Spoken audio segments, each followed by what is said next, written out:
কাজটা করাবে। আপনি নামাজ কালাম পড়েন, অথচ আপনি পর্নোগ্রাফিতে আসক্ত। তো এই ভয়াবহতাটা আগে অনুভব করতে হবে যে এটি কত ভয়াবহ। শরীয়তের জন্য নির্দিষ্ট হদ ঠিক করে দিয়েছে। এটা থেকে বাঁচার জন্য আমি সংক্ষেপে শুধু কারণগুলো বলে ফেলছি। নাম্বার এক নম্বর কারণ উপায় হলো যে আপনার একটা অপারেশন চালাতে হবে নিজের বিরুদ্ধে। প্রত্যেকটা মুমিনের ইমানের জাগরণ হয় কিছু কিছু সময়। ইদা হাব্বাত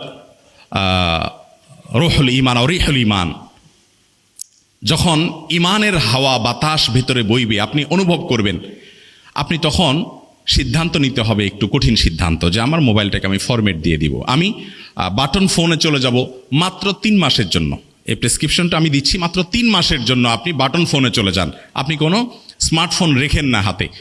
একটা লম্বা সময় যদি আপনি এভাবে অভ্যস্ত হন, ইনশাআল্লাহ আমি দায়িত্ব নিয়ে বলতে পারি আপনার এই বদভ্যাসটা দূর হয়ে যাবে ইনশাআল্লাহ। আমার অনেক তরুণ বন্ধুরা আছে যারা মনে করে, না আমি বোধহয়